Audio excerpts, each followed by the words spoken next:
चलिए तो इस सिमुलेशन में देखते हैं। यहां पे ऊपर हमारा मीडियम ये μ1 है, नीचे मीडियम μ2 है और μ2 है 1.5, μ1 है हमारा 1। ये मीडियम्स है। अब रे इस मीडियम से इस मीडियम में इंटर कर रही है तो रे बैंड हो गई। और अगर मैं यहां से ये नॉर्मल बनाऊं तो ये हमारा नॉर्मल है, ये एंगल ऑफ इंसिडेंस I है, ये एंगल ऑफ इंसिडेंस R है। और स्नेल्स लॉ कहता है कि μ1 sine I is equal to μ2 sine R। μ1 sine I और μ2 साइन R आपस में बराबर है। और यहां देखिए μ1 छोटा है, μ2 बड़ा है, तो μ2 इज मोर देन μ1, तो R is less then I। अगर यहां μ2 बड़ा है तो साइन R को छोटा होना पड़ेगा, मतलब R को छोटा होना पड़ेगा I से। दैट मीन्स रे will bend towards the normal. रे ऐसे जा रही थी, नॉर्मल की तरफ बेंड कर गई। तो अगर हम रे देखें तो रे जा ऐसी रही थी, बेंड कर गई इस तरफ, तो this is called angle of deviation. तो डेल की value I minus R towards normal. ठीक है। अब जरा हम देखते हैं कि ये एंगल बदलते तो क्या अंतर आता।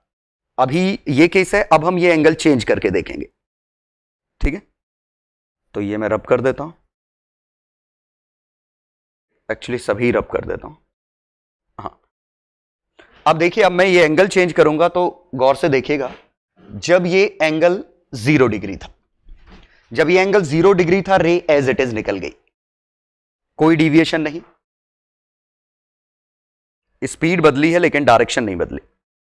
लेकिन अब जो ही मैं एंगल चेंज कर रहा हूं, एंगल बढ़ा रहा हूं, अब गौर करिएगा,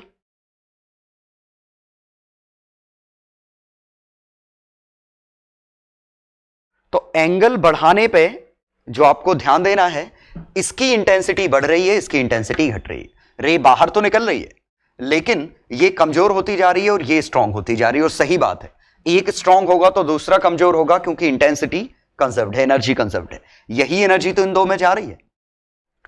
तो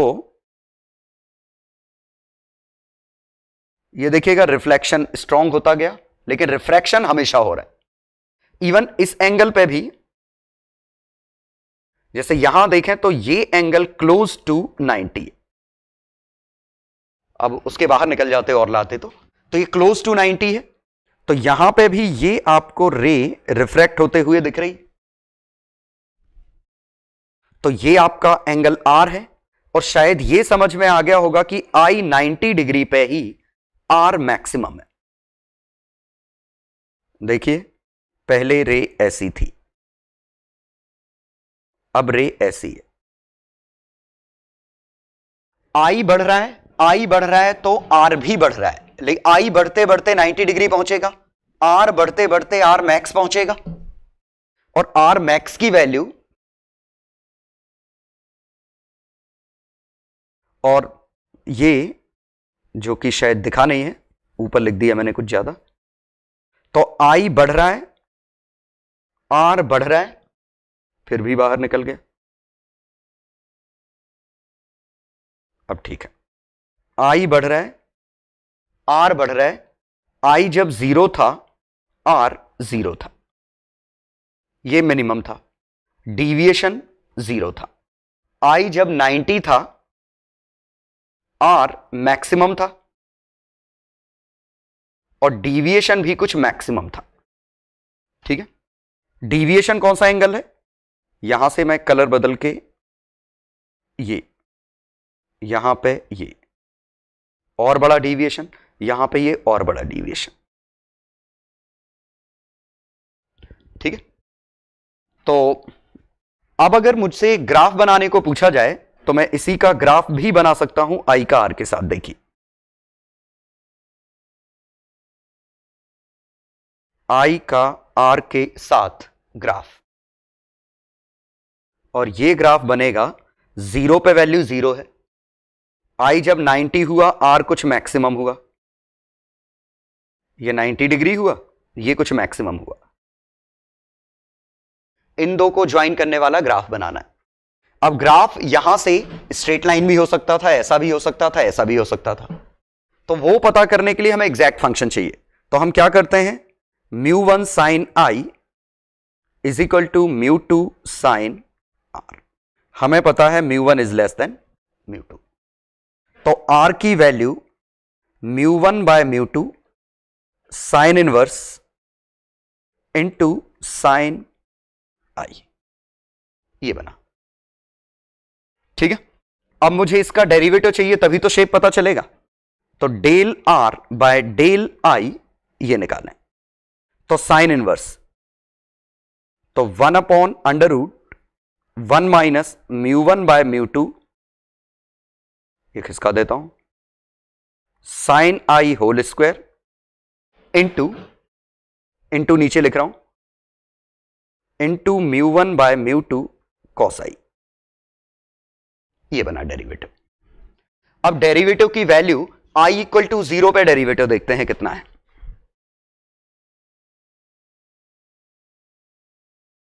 तो i की वैल्यू 0 पे डेरिवेटिव देखो, इसमें i की वैल्यू 0 छापो, तो cos i 1 हो जाएगा, sin i 0 हो जाएगा। तो i 0 पे स्लोप आया, यहां छापो तो ये 1 बन गया, μ1 बाय μ2। और जरा i 90 पे स्लोप छापो, 90 डिग्री, जब 90 डिग्री छापते तो ये cos i वाला टर्म निपट जाता, 0 हो जाता, तो स्लोप आता 0। तो इनिशियली कुछ स्लोप था, फाइनली स्लोप 0 है, इसका मतलब ये ग्राफ ऐसा बना होगा। इंक्रीजिंग तो था, i के साथ r बढ़ रहा था, लेकिन इनिशियली ऐसा, फाइनली इस तरह। तो ये हमारा फाइनली स्लोप ग्राफ हो गया i और r का। ठीक है, चलो तो अब हम डिस्कशन इसका कंक्लूजन कर लेते हैं कि कंक्लूजन हमारा क्या निकला। ठीक है, कंक्लूजन हमारा पहला निकला, i 0 से 90 के बीच में है और r हमारा 0 से कुछ मैक्सिमम एंगल के बीच में है, r0। ठीक है, this is called grazing incidence. और बात बिल्कुल सही है, ग्रेजिंग इंसिडेंस नाम क्यों कह रहे हैं, क्योंकि ये देखिए 90 डिग्री पे जस्ट ग्रेज कर रही है ये रे रफली इसके पैरेलल हो जाएगी 90 डिग्री पे।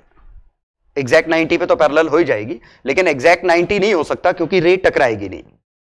तो ग्रेजिंग इंसिडेंस तब है जब i हमारा 90 को अप्रोच कर रहा है, r हमारा r0 को अप्रोच कर रहा है। ठीक है, और रे हमेशा बाहर निकलेगी क्योंकि साइन r की वैल्यू जो आई μ1 बाय μ2 साइन i। अब ये वाली वैल्यू लेस देन 1 है, ये वाली वैल्यू 0 से 1 के बीच में है, तो पक्का ओवरऑल रिजल्ट 0 से 1 के बीच में है। तो साइन r हमेशा डिफाइंड है, हमेशा वैल्यू निकलेगी। और r का i के साथ हमारा जो ग्राफ बना वो ग्राफ बना ऐसा।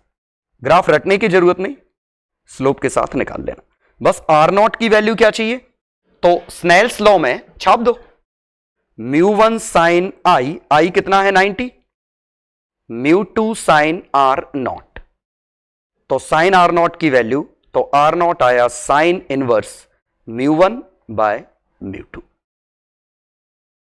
ये r0 आया। और μ1 μ2 से छोटा है मतलब डिफाइंड है। तो पहला केस था जब रेयर से डेंस में जा रहे थे। अब हम दूसरा केस देखते हैं जब डेंस से रेयर में जाते हैं। ठीक है, तो ये ग्राफ वैसे कॉपी में नोट कर लेना।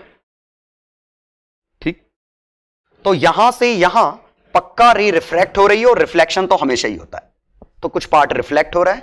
प्रैक्टिकली शायद हम क्वेश्चन में ये रिफ्लेक्शन भले काउंट ना करें, लेकिन ये रिफ्लेक्शन होता है।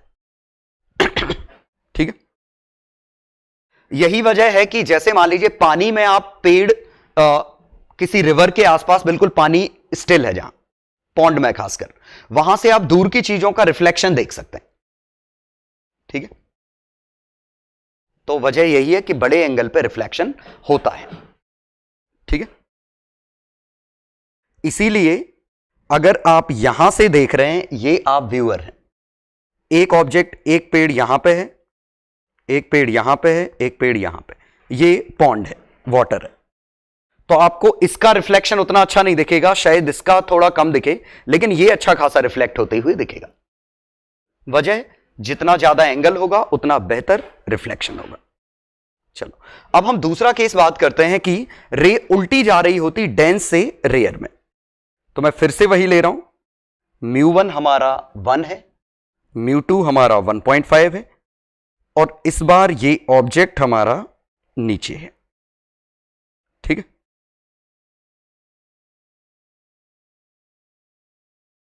अब जरा देखिएगा, इस केस में तो दिक्कत होनी नहीं थी, रे नॉर्मल के साथ जा रही है तो सीधी चली गई, I 0 है तो R 0। लेकिन जरा ये दूसरा केस देखिए, अब हम इसमें बनाते हैं, पहले मैं ये नॉर्मल बना लूं, ये एंगल मेरा I है, ये एंगल मेरा R है। ठीक है, यहां एक स्लाइट आपको रिफ्लेक्शन दिख रहा है, और ये रिफ्लेक्शन तो सीधे एंगल ऑफ इंसिडेंस और एंगल ऑफ रिफ्लेक्शन बराबर होगा, तो ये तो सीधे I होगा, ज्यों का त्यों रिफ्लेक्ट हो जाएगा। R कितना है, तो इस बार μ2 sin I is equal to μ1 sin R। जिस मीडियम में ये है उसी में ये मल्टीप्लाई होगा, दिस मीडियम इंटू इसका angle, medium into angle, medium into angle, ये किया। लेकिन इस बार μ2 हमारा बड़ा है, μ2 लार्जर है, तो μ1 हमारा स्मॉल है, तो यहां पे ये लार्ज होगा, तो साइन R हमारा, ठीक, तो यहां पे μ2 हमारा लार्ज है, μ1 स्मॉल है, तो यहां साइन R की वैल्यू ज्यादा बड़ी होगी, ये एंगल बड़ा आएगा, और बात सही भी है। और यहां साइन R की वैल्यू लिखें तो μ2 बाय μ1 साइन I। अब एक छोटी सी दिक्कत है, ये 0 से 1 के बीच में है, ये वाली वैल्यू 1 से बड़ी है,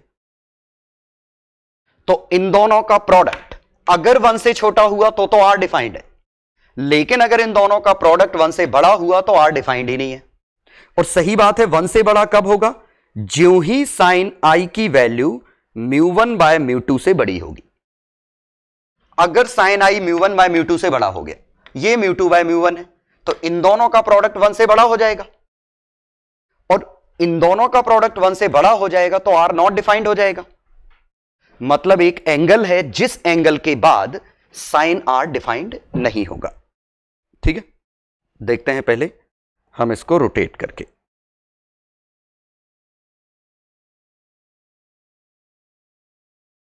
चलो देखिएगा, अभी रे बाहर निकल रही है, अभी भी निकल रही है, I के मुकाबले R ज्यादा है, और देखें ये, ठीक है, तो रे बाहर निकलना बंद हो गई। और सही बात है, I के पहले R 90 हो जाएगा, तो जो ही हमारा R 90 होगा, ये जस्ट केस बनाना थोड़ा सा, हाँ ये रफली मान लो क्योंकि इसके अगले जाने पे ही 90 हो गए, तो ये अप्रॉक्स 90 माने, तो इसे मैं नाम दूं क्रिटिकल एंगल, वो एंगल जिस पे ये 90 हो जाएगा। अगर उससे बड़ा एंगल कर दिया तो पॉसिबल नहीं है, तो μ2 साइन C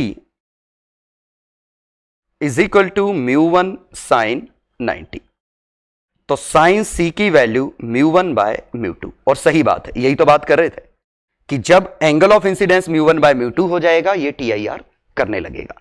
TIR मतलब क्या है, क्योंकि अब रिफ्रैक्शन अगर एंगल क्रिटिकल एंगल से बड़ा हो गया तो ये वाला टर्म मोर देन 1 आ गया, ये नीचे आके, तो μ2 by μ1 sine C sine I sine R, ये आ गया मोर देन 1, तो साइन R आ गया नॉट डिफाइंड, मतलब रिफ्रैक्टेड रे डिफाइंड नहीं है, लेकिन रिफ्लेक्टेड रे तो डिफाइंड है।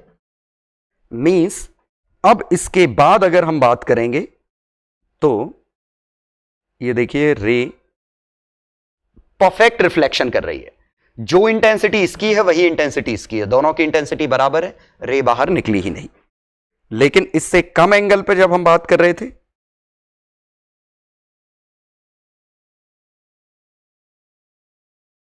तो देखिए रे रिफ्रैक्ट हो रही थी, कुछ हिस्सा इधर भी था, कुछ हिस्सा इधर भी था, तो दोनों जगह था, दोनों इंटेंसिटी का सम इसके बराबर था। तो प्रैक्टिकली ऐसा नहीं है कि सडन रिफ्लेक्शन चालू हो गया, रिफ्लेक्शन पहले से हो रहा था।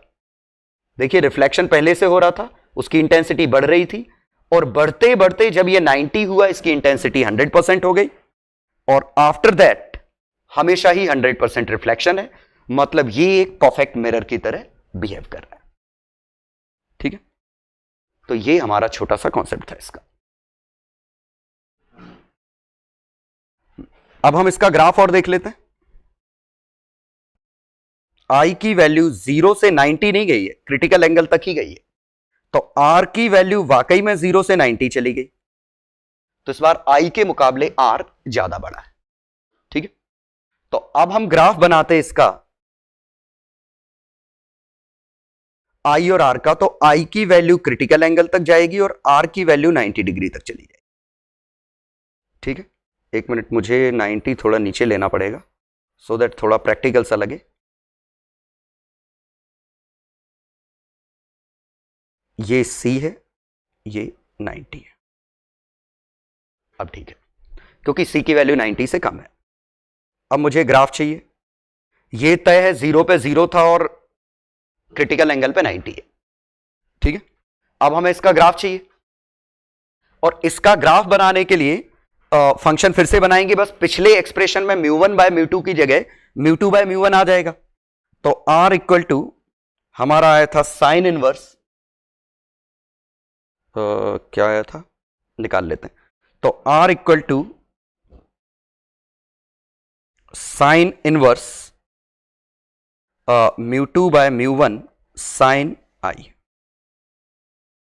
तो स्लोप निकालते तो del R by del I, ये स्लोप आता बिल्कुल वैसे ही, बस μ1 बाय μ2 की जगह μ2 बाय μ1 आ जाएगा, sine I whole square into μ2 by μ1 cos I. ठीक, अब देखते हैं आई की वैल्यू 0 डिग्री रखो। आई की वैल्यू जब 0 डिग्री रखेंगे तो ये टर्म 0 हो जाएगा, μ2 बाय μ1 वैल्यू आएगी, तो स्लोप आया μ2 बाय μ1। आई की वैल्यू 90 नहीं छाप सकते, आई की वैल्यू 90 तो रख ही नहीं सकते, 90 तक जा ही नहीं रहा है। आई की वैल्यू C रखते, आई की वैल्यू जब क्रिटिकल एंगल रखते तो साइन आई की वैल्यू μ1 बाय μ2 होती, और μ1 बाय μ2 होती तो ये टर्म बन जाता 1, 1 माइनस 1 डिनोमिनेटर आ जाता 0, तो स्लोप आ जाता इंफिनिटी। इसका मतलब ये कुछ ऐसे बनेगा, ये हमारा ग्राफ है। ठीक है, और दोनों ग्राफ शायद आप डायरेक्ट भी समझ सकते थे कि एक बार मैंने जो ग्राफ बनाया पहला, वो ग्राफ था ऐसा। ठीक है, नीचे बनाता हूं थोड़ा, पहला ग्राफ हमारा ऐसा था, ये जा रहा था 90 पे, ये जा रहा था R0 पे, और R0 कुछ और नहीं साइन इनवर्स μ1 बाय μ2 ही था।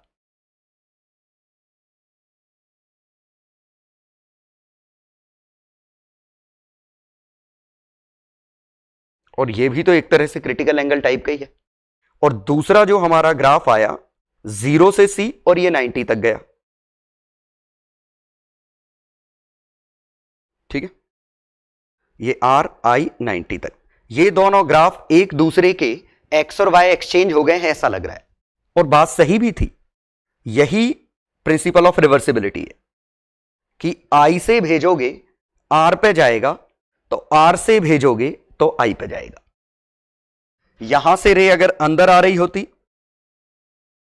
यहां से आ रही होती तो इधर जाती, यहां से आ रही होती तो इधर जाती। इसीलिए I और R के ग्राफ एक्सचेंज हो गए, क्योंकि इसका I उसके लिए R है, इसका R उसके लिए I है। ठीक है, तो ग्राफ में मेरे ख्याल से किसी भी तरह की कोई दिक्कत नहीं होनी चाहिए। तो ये हमारा डिस्कशन था ग्राफ का, और रेयर से डेंस में अंतर क्या आ रहा है, डेंस से रेयर में अंतर क्या आ रहा है। चलो तो हम कॉन्सेप्ट डिस्कस कर चुके हैं कि रेयर से डेंस आएगा कुछ ऐसा, और डेंस से रेयर जाएगा कुछ ऐसा। तो यहां R छोटा है, ये एंगल I है, ये एंगल R है, यहां पे ये एंगल I है, ये एंगल R है। ठीक है, ऑब्वियसली स्लाइट रिफ्लेक्शन इधर भी हो रहा है, स्लाइट रिफ्लेक्शन, सॉरी कहां बना दिया, स्लाइट इधर भी हो रहा है, स्लाइट रिफ्लेक्शन इधर भी हो रहा है। ठीक है, तो हम फिलहाल सिर्फ रिफ्रैक्टेड रे के बारे में बात कर रहे हैं। तो ये कुछ इस तरह के दो केसेस थे। तो TIR की कंडीशन कब बन रही है, तो क्या पॉइंट रिक्वायर्ड है, पहला, ray must move from dense to rare, ज्यादा म्यू से कम म्यू की तरफ जाना चाहिए, तभी TIR की चांसेस बनेंगे। और second, angle of incidence must B greater then critical angle. ठीक है, और क्रिटिकल एंगल क्या है, साइन इनवर्स μ1 बाय μ2। μ2 बड़ा वाला तभी तो डिफाइंड होगा। ठीक है, और क्रिटिकल एंगल की कंडीशन सीधे ये है, क्रिटिकल एंगल पे अगर भेजेंगे तो ग्रेजिंग इमर्जेंस होगा। ये 90, ये C, this is called grazing emergence. ये जस्ट केस ऑफ TIR है। अगर एंगल इससे बड़ा हो गया तो ये TIR कर जाएगा। मैं ऐसे याद रखता हूं कि इससे कम हुआ तो रे बाहर निकलेगी, मतलब जितना परपेंडिकुलर होगा ऐसे आएगा, रे के निकलने के चांसेस ज्यादा है। रे तिरछी गिरेगी तो रिफ्लेक्ट होने के चांस ज्यादा है। तो इससे ज्यादा तिरछी हो गई तो रिफ्लेक्ट हो जाएगी, इससे ज्यादा ऐसी है, इस तरह है, तो रे बाहर निकल जाएगी। मतलब ये रे बाहर निकल जाएगी, ये रे TIR कर जाएगी। क्लियर? तो ऐसे याद रखिए, क्रिटिकल एंगल पे ग्रेजिंग इमर्जेंस है, जस्ट 90 है। क्रिटिकल से कम पे बाहर निकल जाएगी, क्रिटिकल से ज्यादा चूंकि तिरछी गिर रही है तो TIR के चांस ज्यादा है। इसमें तो TIR के चांस ही नहीं है, क्योंकि रेयर से डेंस में जा रहा है। एयर से ग्लास मान लो, ये एयर से ग्लास, इसमें TIR के कोई चांस नहीं। हां, ग्रेजिंग इंसिडेंस का जरूर चांस है कि अगर ये 90 डिग्री से गिरा होता तो ये हमारा R मैक्स आता, और मेरे ख्याल से समझ गए होंगे कि ये R मैक्स और क्रिटिकल एंगल सेम ही है, क्योंकि μ1 into sine I is equal to μ2 into sine R, और I की वैल्यू 90, मतलब ये टर्म आ गया 1, तो साइन R आ गया μ1 बाय μ2, सेम है साइन इनवर्स। ठीक है, तो मेरे ख्याल से कोई दिक्कत नहीं है। तो आपको क्वेश्चंस में सिंपली क्या करना होगा कि इंसिडेंट रे गिवन होगी, आपको इमर्जेंट रे निकालनी होगी, अलग अलग एंगल पे अलग अलग होगा, और आपको यह देखना होगा अगर कभी साइन थीटा सॉल्व करने पे 1 से बड़ा आ जाए, इसका मतलब वो TIR का केस आ चुका है। और हम फॉर्मूला क्या यूज करेंगे, μ1 साइन आई μ2 साइन R, या μ1 sine theta 1 μ2 sine theta 2। Sine theta 1 उस मीडियम का जहां μ1 है, थीटा 2 उस मीडियम का जहां μ2 है। तो रेयर डेंस का तो लफड़ा ही नहीं, मतलब ये कुछ कैसा है, ये थीटा 1 थीटा 2, μ1 μ2। ये हमारा स्नेल्स लॉ ऑफ रिफ्रैक्शन है। इसका प्रूफ हम वेव ऑप्टिक्स में देखेंगे। ठीक है, और वेव ऑप्टिक्स ये हिंट दे रहा है कि रिफ्रैक्शन वेव की प्रॉपर्टी है। ठीक है, तो अभी हम प्रूफ के पीछे नहीं जा रहे हैं, बस लॉ की तरह इसको ट्रीट करेंगे। और TIR की कंडीशन बहुत इंपॉर्टेंट, डेंस से रेयर में जाना चाहिए, और angle of incidence must be more than critical angle. Equal to critical angle reflection का केस नहीं है, this is not the case of TIR, क्योंकि अगर TIR नाम से समझो, टोटल मतलब 100% रे अंदर आ गई, एक भी हिस्सा बाहर नहीं है, पूरी की पूरी एनर्जी रिफ्लेक्ट हो गई। इंटरनल मतलब इस वाले मीडियम में रे गई नहीं, सिर्फ इसी मीडियम में रे एग्जिस्ट कर रही है। और रिफ्लेक्शन क्योंकि this is the case of reflection, तो जो एंगल ये है वही एंगल ये है। लेकिन जरा यहां देखिए, ये C था, ये 90 था, तो ये TIR का केस नहीं है। क्रिटिकल एंगल से बड़े पे TIR है, क्रिटिकल एंगल के बराबर रिफ्रैक्शन है, उससे छोटा रिफ्रैक्शन है, और इसमें तो हमेशा ही रिफ्रैक्ट कर रही है रे। ठीक है, तो ध्यान रखिएगा, क्वेश्चंस करेंगे तो काफी अच्छे से समझ में आएगा आपको ये पार्ट। फिलहाल जितना डिस्कशन सिमुलेशन में देखा, और ये आपको क्लियर होना चाहिए, क्योंकि आज के लिए थ्योरी इतनी ही है बस। चलो तो कुछ एग्जांपल देखते हैं। Find angle of incidence such that ray suffers deviation of 30 degree when enters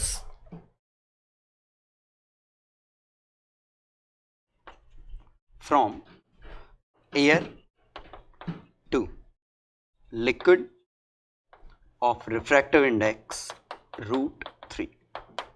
ये था।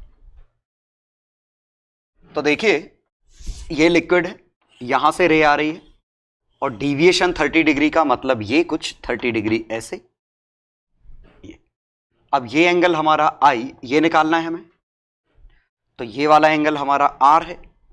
एयर से √3 लिक्विड, तो μ1 into sine theta 1 equal to μ2 into sine theta 2। μ1 कितना है 1, साइन थीटा 2 साइन आई, μ2 कितना है √3, साइन आर कितना है साइन आर आई -30। ठीक है, अब हमें इससे साइन थीटा चाहिए तो साइन थीटा निकाल लेंगे। Sine I equal to √3 sine I into cos 30 minus cos I into sine 30। तो ये √3 into √3/2 minus √3 into 1/2 cos I, this is sine I, ये इधर भेजा तो 1/2 sine I is equal to minus √3/2 cos I, 2 से 2 कटा तो tan i equal to √3, that means i equal to 60 degree. तो वेरीफाई कर लेते हैं। 60 डिग्री अगर इनपुट होगा तो output 1 into sine 60 is equal to √3 into sine R, तो √3/2 √3 साइन आर 1/2 30 डिग्री, इसका मतलब 30 डिग्री का डिविएशन आ गया। ठीक है, तो बड़ा स्ट्रेट फॉरवर्ड सा क्वेश्चन था। चलो एक और एग्जांपल दिखाता हूं, फिर क्वेश्चन देता हूं। एग्जांपल 2, ये एक ट्रायंगल है, राइट एंगल ट्रायंगल कर देता हूं, थोड़ा अच्छा क्वेश्चन बनेगा। 90 डिग्री 60 डिग्री 30 डिग्री, एक राइट एंगल ट्रायंगल है, रे यहां से एंटर कर रही है। ठीक है, ये हमारा 45 डिग्री है, म्यू की वैल्यू √2 है, ये एयर है।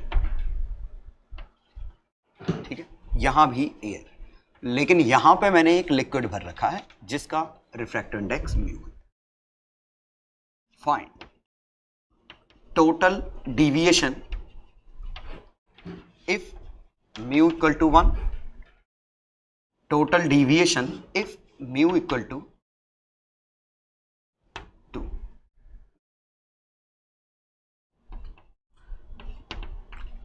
minimum value of mu such that a ray enters in mu medium, in this medium। ये थर्ड क्वेश्चन है, मिनिमम वैल्यू ऑफ म्यू, कम से कम कितना म्यू हो कि रे इसमें चली जाए। ठीक है, चलो अब देखते हैं। पहले पार्ट में क्या कहा है, टोटल डिविएशन।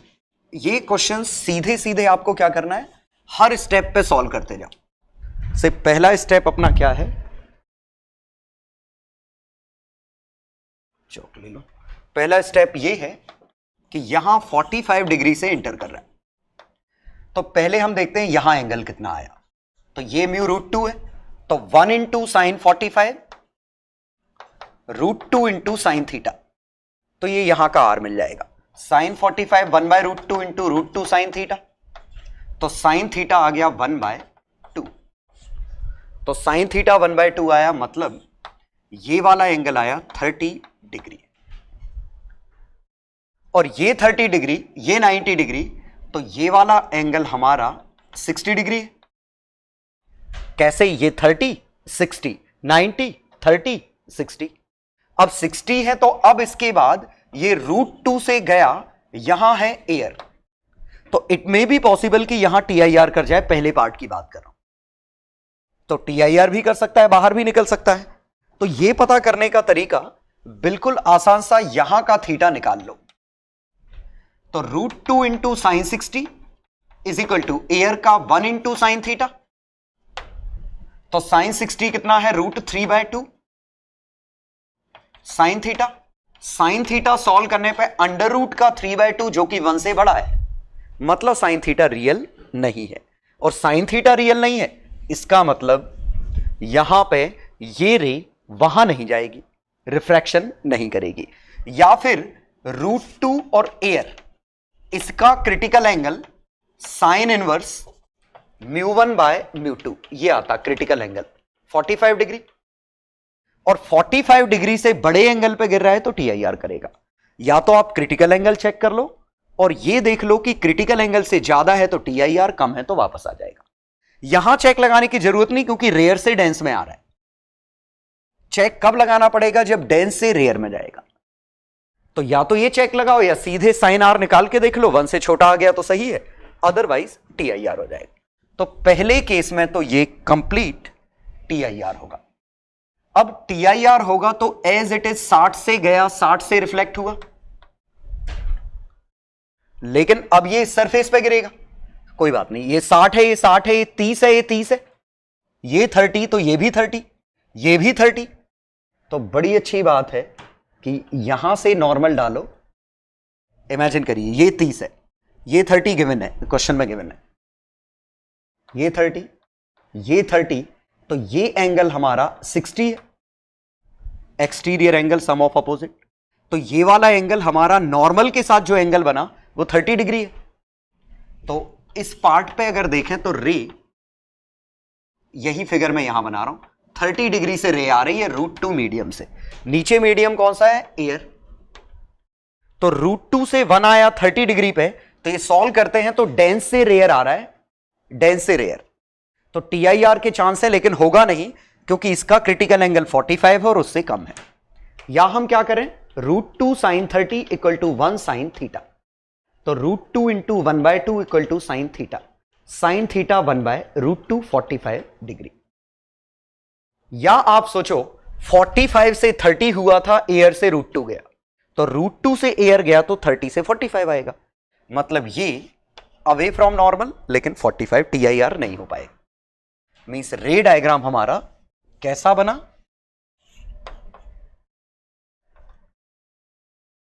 ये रे डायग्राम,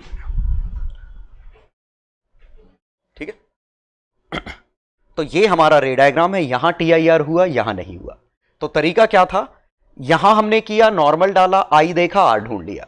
अब इससे ज्योमेट्री लगा के I ढूंढा, R ढूंढने के लिए स्नेल्स लॉ लगाया, नॉट डिफाइंड आया तो हमने रिफ्लेक्ट कर दिया। फिर इससे हमने ये I ढूंढा ज्योमेट्री से, R ढूंढा, इस बार फाइनाइट आ गया, मतलब रे बाहर निकल गई। लेकिन शायद पूछा है डेविएशन कितना होगा, तो रे ऐसी जा रही थी 15 डिग्री मुड़ी। सोचो ऐसी जा रही थी 15 डिग्री मुड़ी, तो 15 डिग्री का क्लॉकवाइज डेविएशन, ऐसे गया 15 डिग्री। ये रे ऐसे जा रही थी, इसका डेविएशन 60 है, 30 + 30, तो 60 डिग्री और मुड़ी। और ये ऐसे जा रही थी 15 डिग्री एंटी क्लॉकवाइज। ये सोचिए, ये 30 था, रे ऐसी जा रही थी, एंगल 30 से 45 हो गया तो 15 डिग्री, लेकिन 15 डिग्री उल्टी साइड। तो ओवरऑल आया आंसर कितना, 60 डिग्री क्लॉकवाइज। ठीक है, ऐसे सोचिए, ऐसे गया, ऐसे गया, अब ऐसे गया, तो ये वाला डेविएशन, ये वाला डेविएशन जुड़ गया, ये घट गया, तो ये दोनों कट गए, 60 डिग्री क्लॉकवाइज पहले का आंसर आ गया। चलो दूसरे पार्ट में म्यू बदल दिया है, शायद बाहर का म्यू की वैल्यू 2 कर दी है।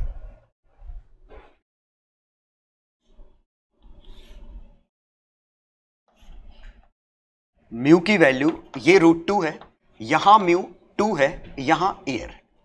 अच्छी बात है TIR के चांस है ही नहीं, और उससे भी अच्छी बात, आधा क्वेश्चन तो हमारा कराया है, क्योंकि ये 45 होगा, ये 30 होगा, ये 60 होगा, यहां तक बिल्कुल सही।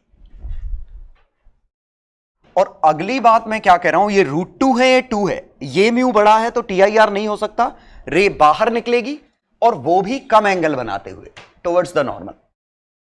तो ये एंगल अगर R मानूं तो ये एंगल हम निकालेंगे, तो इस सरफेस का तो रोल ही नहीं है। तो √2 into sine 60 is equal to 2 into sine R। तो √2 into sine 60 √3/2 is equal to 2 sine R। ठीक है, तो साइन 60 √2, तो √3/2 ये साइन R आ गया, तो R आ गया साइन इनवर्स 3/√8, √3/8 सॉरी, ये आया। अब डेविएशन देखें तो इसका 15 डिग्री इधर और उसका I-R। डेविएशन शायद ये समझ गए होंगे कि डेविएशन I-R हो रहा है हमेशा। पहले 45 था, अब 30, तो 15 डिग्री इन दोनों का डिफरेंस। तो रे ऐसी जा रही थी, इतना मुड़ गई, तो यही तो डेविएशन है। और ये डेविएशन 60 डिग्री -R है।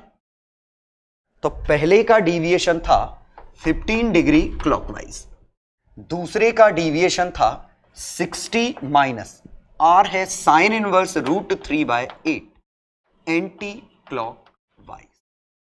तो दोनों को जोड़ा, मतलब एक तरीके से घटाया। ठीक है, तो घटाया तो ये कितना बचा, इसमें से ये घटा दो, सीधी बात है। तो 45 minus sine inverse √3/8 anti clockwise, ये हमारा आंसर आया सेकंड पार्ट का।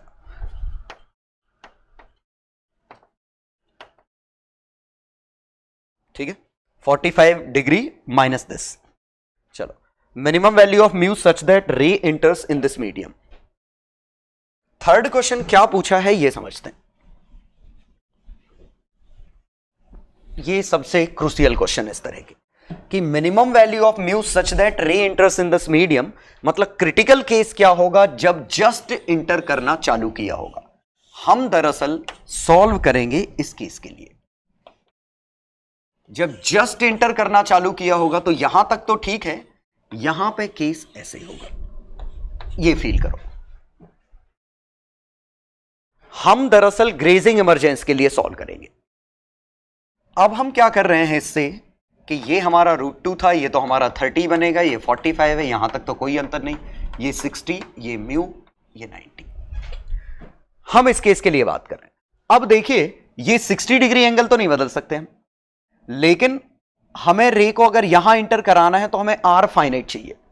तो या तो आप इस केस को सॉल्व करो, √2 into sine 60 mu into sine 90, just limiting case.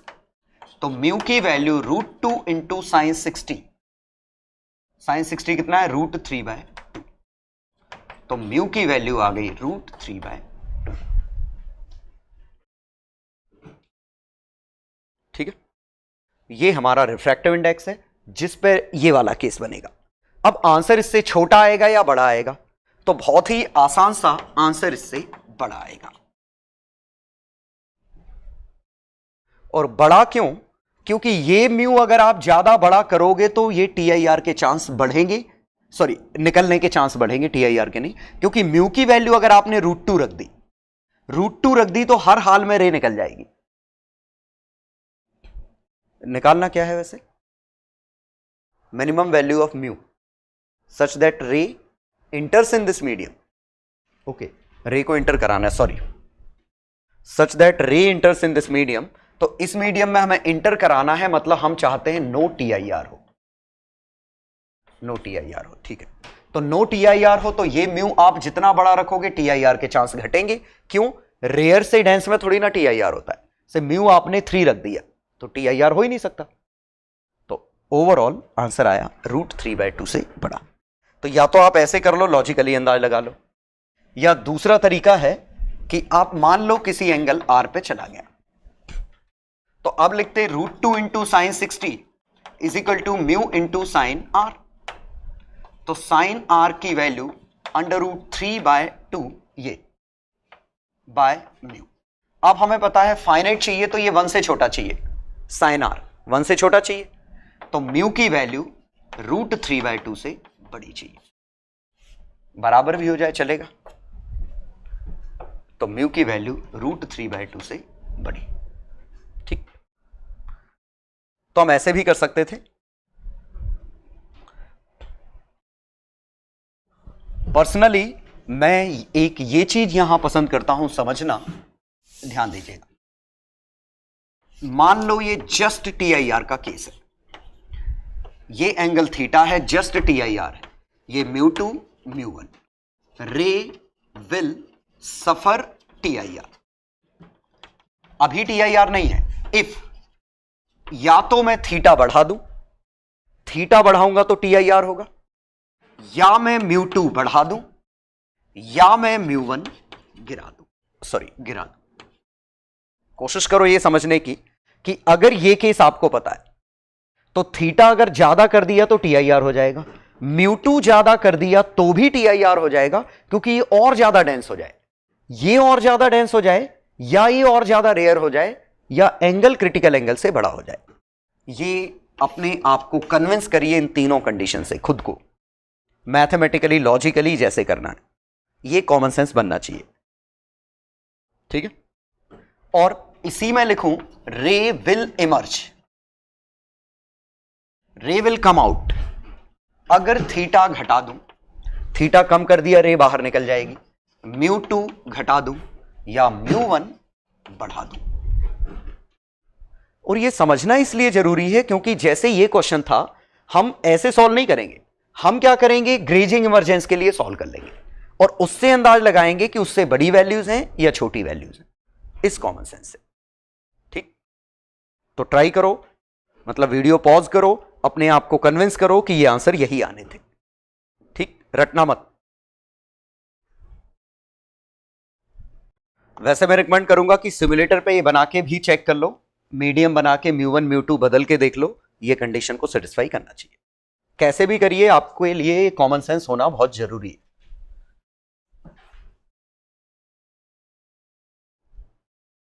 चलिए 3 क्वेश्चन करिए। पहले क्वेश्चन में चारों तरफ एयर है, बस एक ट्रायंगुलर प्रिज्म है, आइसोसेलेस 45 म्यू। नेट डिविएशन निकालना है जब म्यू की वैल्यू 4/3 है, और मिनिमम म्यू निकालना है कि TIR हो जाए इस फेस पे। सेकंड में भी एक प्रिज्म है लेकिन 30 60 90 वाला, एयर से रे आ रही है 60 डिग्री एंगल पे, तो टोटल डिविएशन ये √3/2, ये √3 एयर। अगले में म्यू की वैल्यू निकालनी है कि रे अपना, ये जो रे है ये डॉटेड नॉर्मल है, रे अपना पाथ रिट्रेस कर ले। अंडरस्टूड है, एयर से आ रही है। ठीक है, ट्राई करो। चलो पहला पार्ट, म्यू की वैल्यू 4/3 है, नेट डिविएशन चाहिए। तो म्यू की वैल्यू 4/3, तो रे ऐसे गई, म्यू 4/3, एंगल ढूंढेंगे। तो दिख रहा है ये इसके परपेंडिकुलर गई, मतलब ये एंगल 45, ये 45, तो ये भी 45, म्यू 4/3 है, ये एंगल आर है। देखते हैं सही आता है कि नहीं। तो 4/3 into sine 45 is equal to 1 into sine R. Sine R आया 4/3√2, 1 से छोटा है, बड़ी अच्छी बात है। 1 से अगर छोटा है तो ये हमारा आंसर आ गया। साइन आर 1 से छोटा है मतलब रियल है, तो आर ये है, तो डिविएशन आया r - i, आर बड़ा है और क्लॉकवाइज। तो r कितना है, साइन इनवर्स 4/3√2, i कितना था 45। ये डिविएशन है पहले पार्ट का। सेकेंड पार्ट में लेकिन हमें कराना है कि डायगोनल पे TIR कर जाए। पहला मिटा देता हूं। सेकेंड में हमें डायगोनल पे TIR चाहिए, मतलब हम डायगोनल पे केस तो यही सॉल्व करेंगे, ग्रेजिंग इमर्जेंस का। ये 90 डिग्री, ये 45 डिग्री ज्योमेट्री से, ये म्यू, तो mu into sine 45 is equal to 1 into sine 90, तो ये 1 बना, म्यू की वैल्यू आ गई √2। अब बस हमें ये √2 से बड़ा चाहिए या छोटा, सिर्फ ये देखना है। तो हम चाह रहे हैं TIR हो, हम चाह रहे हैं कि TIR हो, मतलब म्यू हम बड़ा रखना चाहेंगे। तो म्यू बड़ा रखोगे तो TIR के चांसेस बढ़ेंगे। और क्या करना है, सफर्स TIR। इक्वल टू वाला केस नहीं आएगा क्योंकि इक्वल टू में TIR नहीं है, ग्रेजिंग इमरजेंस है। TIR कराना है तो म्यू √2 से बड़ा चाहिए। चलो सेकेंड क्वेश्चन, और टोटल डिविएशन। तो पहले ये निकालें कि 60 से 30 यहां एंगल कितना होगा। तो 1 into sine 60 √3 into sine theta, sine 60 √3/2, √3 sine theta, sine theta 1/2 मतलब 30 डिग्री। यहां ये 30 है तो ये भी 30 होगा, तो नॉर्मल के साथ एंगल आएगा 60। अब देखते हैं रे बाहर निकल रही है कि नहीं। तो √3 into sine 60 1 into sine R dash जो भी है, तो √3 sine 60 √3/2 sine R 3/2 1.5 not possible. इसका मतलब रे TIR करेगी। वैसे भी क्रिटिकल एंगल साइन इनवर्स 1/√3 था, ये क्रिटिकल एंगल से बड़ा है, तो TIR करेगी तो 60 से ही वापस आएगा। और अगर ये 60 होगा, ये 60 है तो ये पक्का 30 है, और ये अगर 30 है तो ये एंगल 60 है, इंटीरियर का समेशन एक्सटीरियर, और ये 60 है तो ये एंगल वापस 30 है। हमें ये R चाहिए, I चाहिए। I की वैल्यू यहां पे 30 डिग्री हो गई। अब हम देखते हैं रे बाहर निकलेगी कि नहीं। तो sine 30 degree √3 sine 30 equal to √3/2 sine R, तो √3 इंटू 1/2 √3/2 साइन R, तो साइन R आया 1/√2, 1 से छोटा है। और अच्छी बात है हमें एंगल भी पता है 45 डिग्री, मींस रे 45 डिग्री से बाहर निकल गई। ये अपना आंसर आ गया। चलो अब देखते हैं, हमसे डेविएशन पूछा था, तो 60 से 30 डिग्री क्लॉकवाइज, यहां से 60 डिग्री क्लॉकवाइज, यहां से 15 डिग्री एंटी क्लॉकवाइज, यहां से 45 - 30 एंटी क्लॉकवाइज। ठीक है, ये डेविएशन ऐसे जैसे हम उसमें लिखते थे प्लेन मिरर्स में, यहां से गया, यहां से गया, यहां से उल्टा गया, तो 75 डिग्री क्लॉकवाइज डेविएशन है सेकेंड का। थर्ड क्वेश्चन तो बहुत ही आसान था।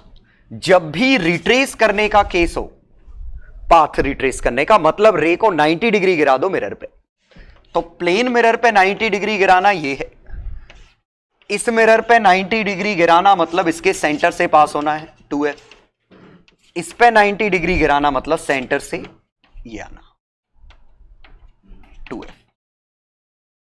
ठीक है, तो ये केस है, तो इस पे 90 डिग्री गिराना है मतलब ये ऐसे गिरेगा, और ये 90 है तो ये 60 है तो ये 30 है, तो इन दोनों में 1 into sine 60 mu into sine 30, sine 60 √3/2 1/2 mu आया √3, और ये एग्जैक्ट वैल्यू है, म्यू एग्जैक्ट वैल्यू है, रेंज नहीं आएगी, क्योंकि म्यू ज्यादा बड़ा हो गया तो रे तिरछी गिर जाएगी, कम पड़ गया इस तरफ तिरछी चली जाएगी। हमें एग्जैक्ट 90 पे भेजना है, एक ही यूनिक वैल्यू आई √3। चलो अब हम देखते हैं अलग अलग केस में रिफ्रैक्शन इन स्लैब। पहले स्लैब में रिफ्रैक्शन देखते हैं। एक स्लैब है, एयर म्यू, बाहर से रेज आ रही, यहां से ये रे आई, ये अंदर मुड़ेगी,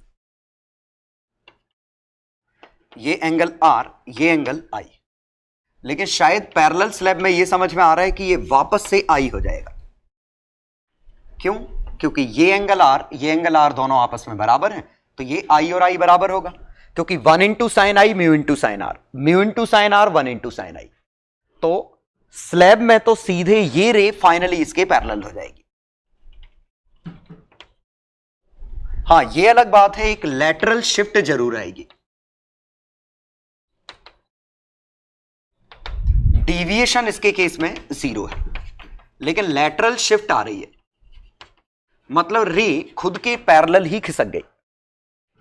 तो समझने की कोशिश करिए कि ये I पे R आया तो R पे I आएगा, क्योंकि दोनों तरफ एयर है, दोनों में ही मीडियम म्यू यूज होगा, तो वापस से रे पैरेलल हो जाएगी towards the normal, away from normal. ये शिफ्ट कितनी आएगी ये अगर निकालना है, याद नहीं करना है, तो ये हम क्या करते हैं, मैथमेटिकली निकाल लेते हैं। ये थिकनेस अगर इसकी टी होती और हमें शिफ्ट निकालनी होती, तो शिफ्ट है क्या, यहां से जो परपेंडिकुलर डला, और ये परपेंडिकुलर, तो ये वाला एंगल आई है, ये वाला एंगल आर है, ये एंगल आई माइनस आर है, और इस लेंथ का कॉस आई माइनस आर ये है, सॉरी शिफ्ट निकालने हैं, ये निकालना है, इस लेंथ का साइन आई माइनस आर ही है, इस लेंथ का, और ये खुद लेंथ इस ट्रायंगल से ढूंढो। ये अगर लेंथ टी है तो ये तिरछी लेंथ टी सेक आर है, टी का सेक थीटा, उसका साइन थीटा, लेटरल शिफ्ट है, टी का सेक आर का sine I minus R lateral shift है।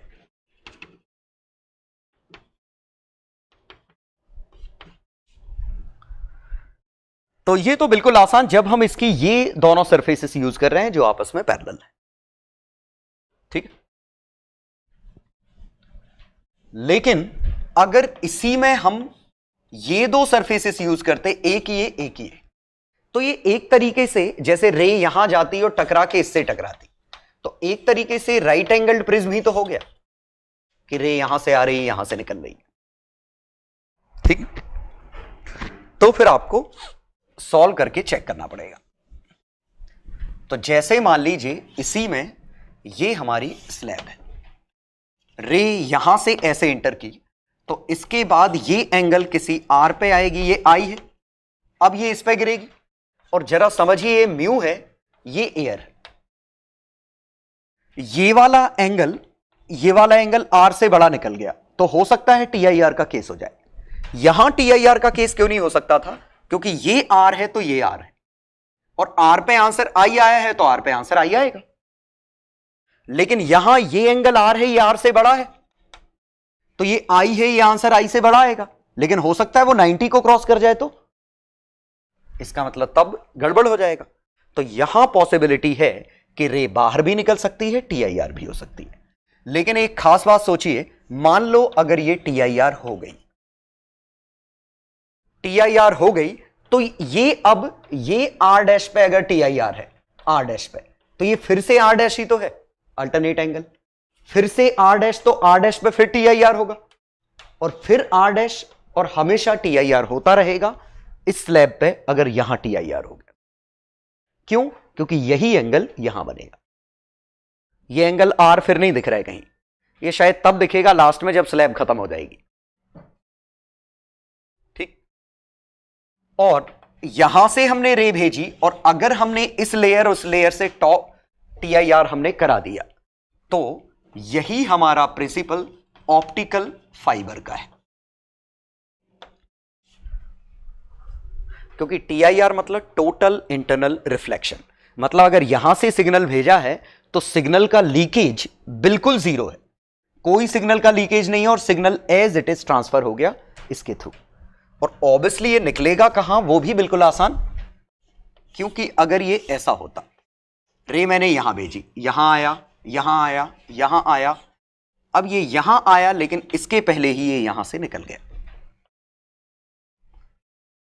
तो शायद ये समझ पा रहे होगे, ये आई है, ये आर है, R dash, R dash, R dash, R dash, R dash, R dash, और ये वापस से आर, और ये वापस से आई, क्योंकि आर पे आई था तो आर पे आई होगा, और आर डैश कॉम्प्लीमेंट्री एंगल थे, तो यहां भी कॉम्प्लीमेंट्री एंगल है, तो सीधे सिग्नल यहां से यहां पहुंच गया। तो ये लगभग प्रिंसिपल ऑफ ऑप्टिकल फाइबर है, ठीक है। लेकिन इसमें एक छोटा सा कॉन्सेप्ट हम और यूज करेंगे कि हर एंगल के लिए यहां टीआईआर हो जाए वो जरूरी नहीं है, हर एंगल के लिए यहां टीआईआर हो जाए ये कतई जरूरी नहीं है। क्योंकि जरा समझिए, एक किसी एंगल के लिए अगर ये रे ऐसे गई है, इस एंगल आई नॉट के लिए ये रे जस्ट ग्रेजिंग इमर्जेंस कर रही है, तो if I is less than I naught और I is greater than I naught, इनमें से TIR किस में होगा? पहले आप खुद सोचिए, उसके बाद ये मैं बताता हूं।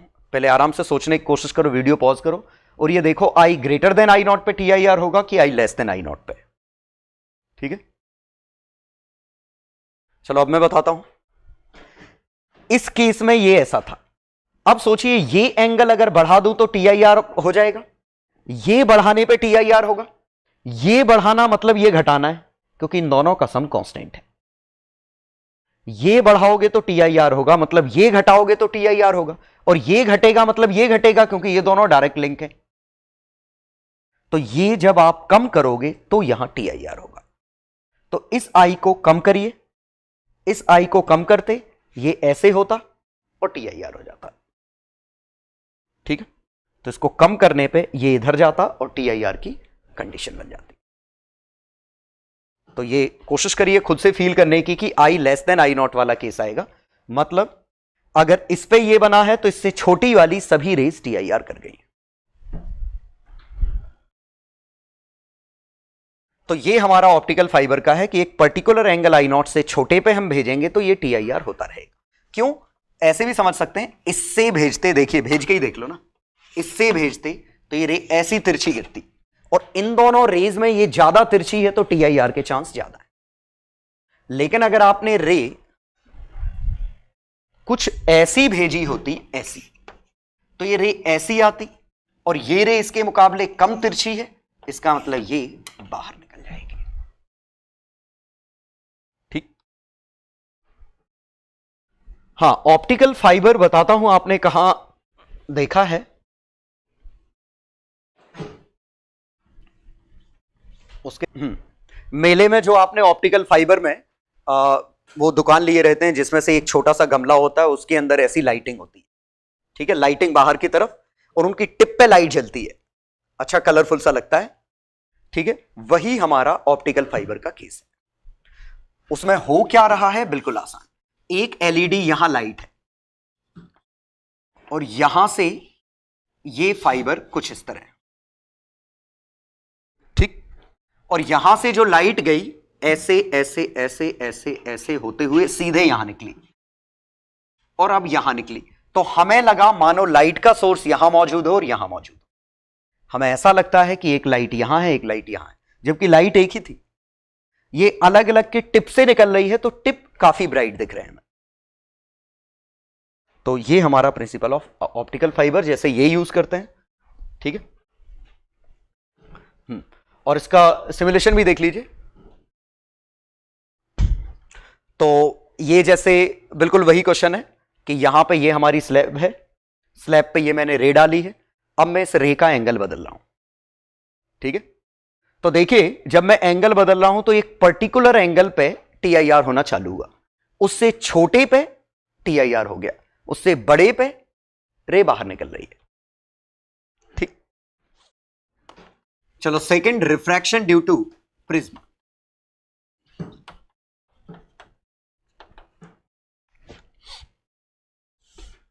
प्रिज्म की वजह से रिफ्रैक्शन, कुछ रटना नहीं है, बस आपको ज्योमेट्री समझ में आनी चाहिए कि यहां से मैंने एंगल आई भेजा, यहां से ये R1 आया, यहां से ये R2 आया, और यहां से पॉसिबली E आएगा। पॉसिबली मींस हो सकता है ये TIR कर जाए, मतलब मैं क्या मान रहा हूं, एयर से गया या लाइटर से डेंस मीडियम में गया। तो यहां तक तो पक्का आएगा, क्योंकि ये तो ज्यों का त्यों बनेगा, इसके बाद हो सकता है ये TIR कर जाए।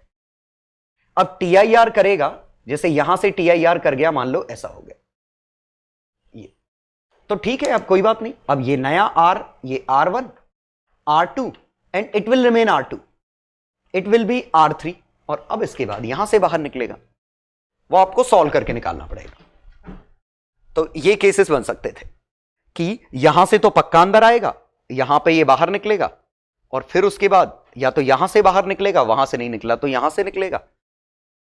ठीक है, और हो सकता है यहां से ना निकला तो यहां से कहीं ना कहीं से ऐसे कभी ना कभी निकलेगा। ठीक, तो डिविएशन अगर देखें तो I माइनस R1 का डिविएशन यहां, E माइनस R2 का डिविएशन यहां, I minus R1, E minus R2। लेकिन यहां डेविएशन देखें तो I माइनस R1, ये E यहां लिखा इस तरफ, और यहां से जरा देखिए ये डेविएशन पाई माइनस 2R2 है, ये डेविएशन R2 और R2 ये 180, तो पाई माइनस 2R2, और यहां से ये भी उसी तरफ है E minus R3, I minus R1 pi minus 2R2 E minus R3। रटने की जरूरत नहीं, बस ये है कि हम निकाल लेंगे। हां, इसमें एक बड़ी इंटरेस्टिंग चीज है कि R1 प्लस R2 की वैल्यू इस केस में इस एंगल A के बराबर आएगी। क्यों? बिल्कुल आसान। ये वाला एंगल कितना है? जैसे अल्फा लू, इसको बीटा लू, A plus alpha plus beta equal to pi, triangle के सम। अल्फा की value pi by 2 minus R1, beta की value pi by 2 minus R2 equal to pi, A की वैल्यू R1 प्लस R2। तो इन दोनों का summation इस angle के बराबर, तो वो ज्योमेट्री से निकाल भी सकते थे आप, ठीक है। और शायद यहां समझ पा रहे होंगे, यहां R2 और R3 का समेशन इस एंगल A डैश के बराबर, सिमिलरली इसका और इसका समेशन इसके बराबर, ठीक। वो ज्योमेट्री है, रटने की जरूरत नहीं है। तो ये भी बड़ा आसान सा था, और इसका एग्जाम्पल रफली हम पिछले उसमें देख चुके हैं।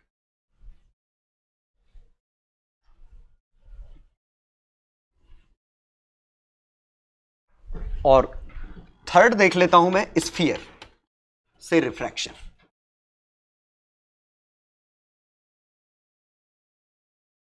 तो यहां से रे भेजी, सॉरी नॉर्मल ये है, तो ये रे कुछ एंगल R पे आएगी, ये I है। और स्फीयर की प्रॉपर्टी बड़ी अच्छी है कि सेंटर से ये रेडियस R, तो ये रेडियस R, तो ये दोनों, ये R है तो ये R है, तो ये R और ये R एक से होंगे, तो ये I है, तो गारंटीड ये भी I होगा, बशर्ते वापस से हम सेम मीडियम में एंटर कर रहे हो। ये मीडियम बदल जाएगा तो कुछ और आएगा। तो स्फीयर में अगर निकालना है तो हम सीधे सीधे स्फीयर की ज्योमेट्री यूज करेंगे, किसी और कर्व में निकालना है तो उस कर्व की ज्योमेट्री यूज होगी, ठीक। तो वो तो मैथ्स का क्वेश्चन हो जाएगा। तो मैं एक का एग्जाम्पल करके दिखा रहा हूं। एग्जाम्पल, मान लीजिए ये एक पैराबोला होता, ठीक है, Y square equal to 4x, एक रे आई इस पे है जो 1,1 पे एंटर करी, या y इक्वल टू 1 पे एक रे आ रही, ये रे इसको मीट करी, और यहां म्यू 1 है, यहां म्यू मान लेते हैं √2 है। अब पूछा होता find a point where refracted ray meets axis. तो ये मैथ्स का क्वेश्चन है प्योरली। y इक्वल टू 1 रखोगे, ठीक है, तो x की वैल्यू कितनी आएगी? 2। x की वैल्यू 2, y की वैल्यू 1, ठीक है। वैसे एंगल अच्छा लेने के लिए, चलो छोड़ो अब जो है, हाँ अब मुझे इस पॉइंट पर नॉर्मल चाहिए, क्योंकि मुझे ये वाला एंगल चाहिए, ठीक है।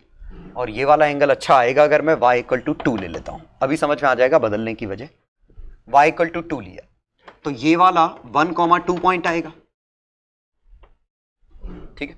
अब 1,2 पे मुझे नॉर्मल चाहिए, क्योंकि मुझे ये एंगल I चाहिए, तभी तो R मिलेगा। तो रे ऐसे आएगी, और I इस पॉइंट पे नॉर्मल, तो 1,2 पे नॉर्मल की इक्वेशन, तो इसका slope 2y dy by dx equal to 4, dy by dx is equal to 2 upon a, 2 upon y। y की वैल्यू 2 है, मतलब स्लोप हमारा 1 है, और टेंजेंट का स्लोप 1 है, तो नॉर्मल का स्लोप -1 है, तो नॉर्मल का स्लोप आ गया -1। इसीलिए मैंने ये बदल दिया था, सो दैट ये दरअसल लैटस रेक्टम का एंड पॉइंट है, और लैटस रेक्टम पे टेंजेंट 45 डिग्री पे होता है। तो ये आया 1,2, I म्यू की वैल्यू हमारी यहां 1 है, और I कितना है? 45। अब देखते हैं R कितना है, तो 1 into sine 45 is equal to, इस पॉइंट पे mu into sine R, mu कितना है √2, साइन 45 कितना 1/√2, साइन आर 1/2, बड़ी अच्छी बात है आर भी अच्छा आया 30 डिग्री, आर आया हमारा 30 डिग्री। ठीक, हमसे ये इक्वेशन पूछी जानी थी, तो इसका अगर स्लोप चाहिए मुझे, तो ये वाला एंगल कितना है 45 डिग्री, तो ये वाला एंगल कितना है 15 डिग्री, तो इस लाइन का स्लोप -10 15 है। तो equation of refracted ray is equal to, line pass हो रही है इससे, स्लोप है -10 15 x -1, ये हमारी इक्वेशन। हालांकि ऐसा नहीं कि हम 10 15 जानते नहीं, 10 15 10 60 -45 1 + 60 × 45, ये हमारा स्लोप था। लेकिन पूछा था ये कहां मीट करेगा, तो ये हाइट कितनी है 2,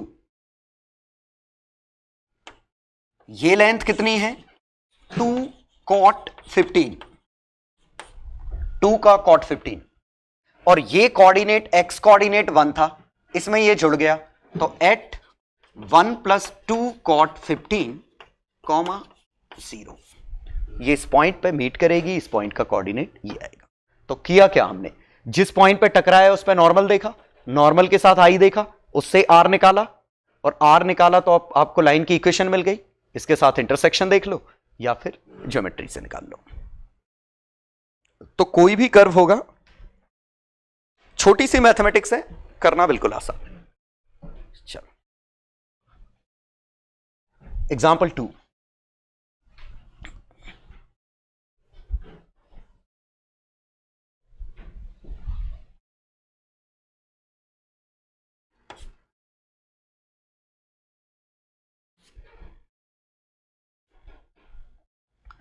इस बार थोड़ा सा मैं चेंज कर रहा हूं, इस बैक को सिल्वर्ड कर रहा हूं, पीछे का हिस्सा सिल्वर्ड है, छोटा सा हिस्सा, और अब यहां से एक रे एंगल आई पे है, इसका रिफ्रैक्टिव इंडेक्स म्यू √2, ठीक है। तो सिल्वर से टकराएगी, रिफ्लेक्ट होगी, फिर वापस आएगी, तो रे सफर्स रिफ्लेक्शन देन रिफ्रैक्शन।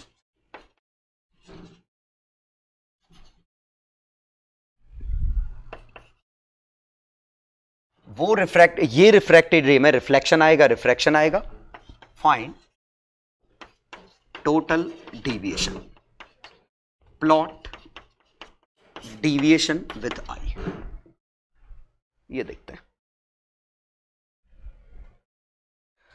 तो चलो देखते हैं, यहां से रे इंटर करेगी तो हमें पता है यहां कुछ एंगल आर आएगा, और जरा फील करिए, स्फीयर है तो ये भी आर आएगा, क्यों, रेडियस रेडियस बराबर, तो आमने सामने के एंगल बराबर, और चूंकि रिफ्लेक्ट हुआ है तो ये भी आर आएगा, और यहां से फिर से ये रेडियस बराबर, तो ये एंगल भी आर आएगा, और इसके बाद भी मुझे सॉल्व नहीं करना है, ये एंगल पक्का आई है,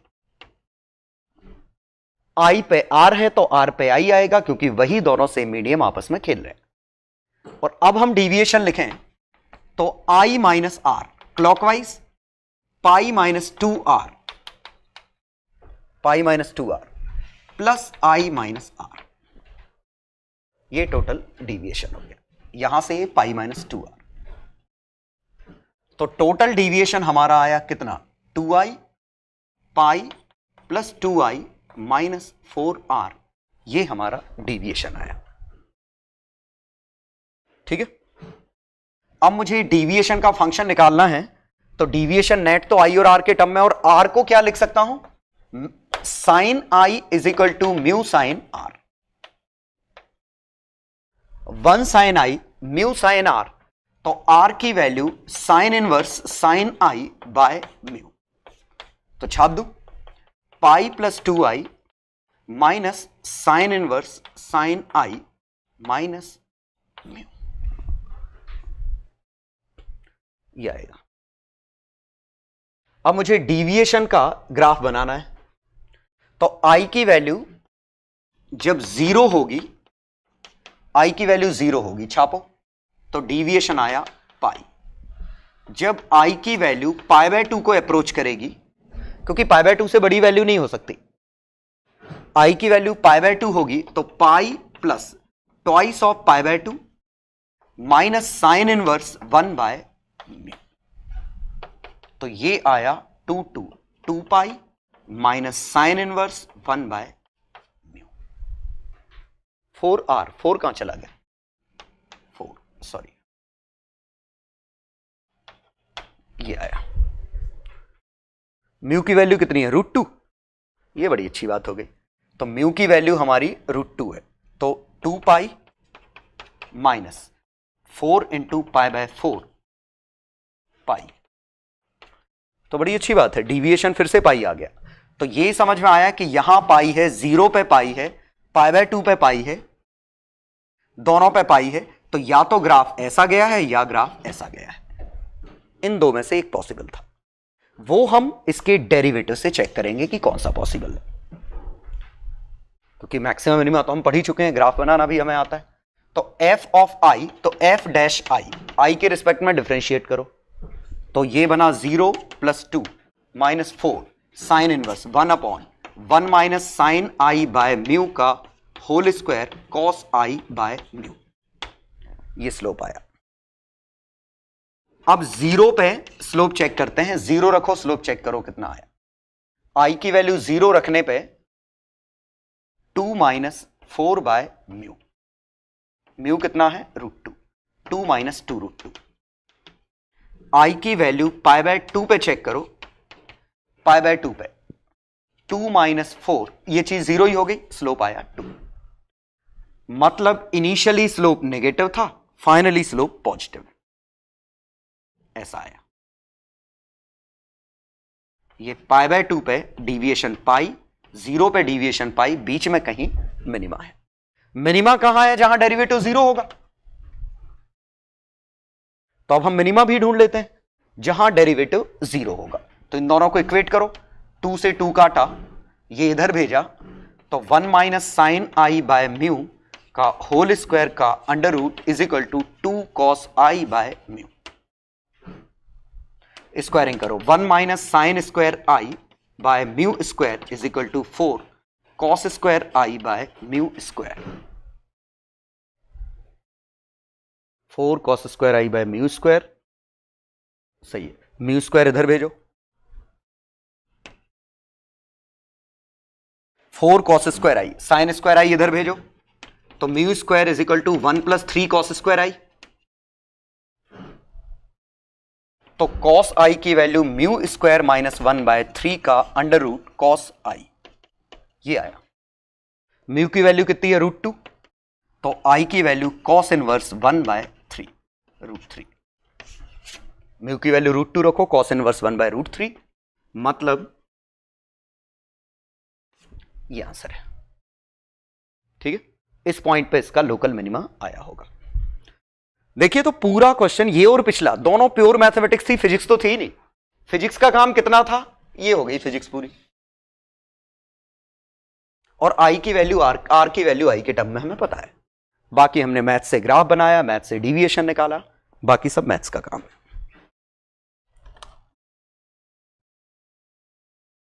चलो तो मैं कुछ क्वेश्चन दे रहा हूं जिनमें कुछ प्रैक्टिकल एप्लीकेशंस भी हो सकते हैं। आपको बस सोचना है कि इसमें ये साइन आई साइन आर, ये म्यू वाला फॉर्मूला जो स्नेल्स लॉ है वो कैसे लगना। तो मैं कुछ क्वेश्चन दे रहा हूं, उन क्वेश्चन में दिमाग लगाइएगा, अदरवाइज मेरे सॉल्यूशन बाद में देखना ही है। चलो तो छोटे छोटे 5 क्वेश्चन है। पहला स्ट्रेट फॉरवर्ड है, एयर है, ये इक्विलेटरल है 60 60 60, यहां पे हमें TIR कराना है, बस क्वेश्चन इतना। क्वेश्चन नंबर 2 में ये ऑप्टिकल फाइबर है, μ2 का उसका कोर है, μ3 की क्लैडिंग है, मतलब इसकी कुछ भी मटेरियल है, यहां μ3 है, यहां μ3 है, बीच में μ2 है, यहां μ1 से I आ रहा है, तो आंसर μ1 μ2 μ3 के टर्म में आएगा। I की वैल्यू, और उसमें μ2 सबसे बड़ा है, कैलकुलेशन में अंडरस्टूड है, μ2 सबसे बड़ा है। ठीक है, तो I की वैल्यू निकालनी है such that ray suffers TIR at lateral surface. इस लैटरल सरफेस पे TIR हो, I की वैल्यू निकालनी है। क्वेश्चन 3, एक कंटेनर है जिसमें पानी भरा हुआ है, इसको हम एक्सीलरेट कर रहे हैं। नीचे से कोई लाइट का सोर्स है जो वर्टिकल रेज फेंक रहा है, तो अभी तो रेज निकल जाएंगी, लेकिन जब ये आगे जाएगा ये तिरछा हो जाएगा, तो रे के TIR के चांसेस बढ़ जाएंगे। तो minimum acceleration such that vertical rays from bottom do not cross liquid. ठीक है, TIR कर जाए। क्वेश्चन नंबर 4 में एक पोल है जो पानी में है, पानी की हाइट 2 मीटर है, पोल की हाइट 4 मीटर है। सन की लाइट, ये सनलाइट है, 53 डिग्री एंगल वर्टिकल से गिर रही है। आपको इसकी शेडो जो यहां बनेगी वो बताना है, उसकी लेंथ क्या होगी। म्यू 4/3 बाहर एयर। क्वेश्चन 5 में ये पॉन्ड है, कोई 2 फिशेस हैं और बिल्कुल फ्लैट वाटर है। ये हाइट एच पे है, मिनिमम डिस्टेंस कितना हो कि इसकी इमेज इसको दिख जाए। और कैसे दिखेगी, इसकी जो जाने वाली रेज अगर इससे टकरा के TIR करके इस तक पहुंच गई तो इसको M2 दिख जाएगा। तो लगभग सभी प्रैक्टिकल केसेस हैं और सभी में मिनिमम मैक्सिमम इन पे गौर करिएगा। जैसे इसमें मिनिमम डिस्टेंस पूछा है, क्योंकि बड़ा डिस्टेंस होता तो रे तिरछी गिरती, TIR आसानी से हो जाता, इसीलिए मिनिमम आएगा। यहां म्यू मिनिमम पूछा होगा, यहां पे भी कुछ रेंज आएगी मिनिमम मैक्सिमम, ऐसे ही हर जगह। वो आपको सोचना है वो मिनिमम ही क्यों या मैक्सिमम ही क्यों। ठीक है, तो ट्राई करो, इंटरेस्टिंग है, आराम से कॉपी में लिख लो और फिर ट्राई कर लो। तो 15-20 मिनट लगेंगे और उसके बाद वीडियो पे वापस आओ। चलो पहला क्वेश्चन देखें। पहले में यहां TIR कराना है। जब भी TIR कराना हो हम TIR के लिए सॉल्व नहीं करेंगे, हम ग्रेजिंग इमरजेंस के लिए सॉल्व करेंगे, जस्ट TIR के लिए। तो ये हमें 90 मिल चुका है और ये वैसे इसका क्रिटिकल एंगल है, तो थीटा लिख लेता हूं क्रिटिकल। ये हमारा 60 माइनस थीटा है। अब एक इक्वेशन यहां आएगी, तो साइन थीटा, मैं जगह खाली कर लेता हूं, ये मिटा देता हूं, शायद ये याद रहेगा। याद तो ये भी रहेगा। अब देखिए इस वाले केस में, तो पहले यहां लगाऊं, तो sine 90 into 1 is equal to mu into sine theta. Sine 90 1 है, तो साइन थीटा आ गया 1/म्यू। अब एक यहां लगाऊं, तो sine 60 is equal to mu into sine 60 minus theta आया। इसी को लिखूं तो mu into sine 60 cos theta, cos 60 sine theta, sine 60, sine 60 √3/2, mu sine 60 cos theta, mu √3/2 cos theta, minus cos 60 1/2, mu sine theta 1 sine theta ही 1/म्यू है, into mu, ये 1/2, ये इधर आया, तो एक्चुअली 2 और 2 तो उड़ा दिए हमने, तो यहां आया ये 1 √3 + 1 is equal to mu √3 cos theta. ठीक, तो ये √3 + 1 upon mu √3 upon mu √3 cos theta है। लेकिन हमारे पास साइन थीटा 1/म्यू है, तो कॉस थीटा की वैल्यू 1 - 1 अपॉन म्यू स्क्वायर का अंडर रूट होगी। दोनों तरफ स्क्वायरिंग कर दो, तो √3 + 1 का whole square by 3 mu square is equal to mu square minus 1/म्यू स्क्वायर। म्यू स्क्वायर से म्यू स्क्वायर कट गया, बहुत प्यारा आंसर आया ये तो। √3 + 1 का whole square by 3 + 1 whole under root mu, और इससे बड़ा।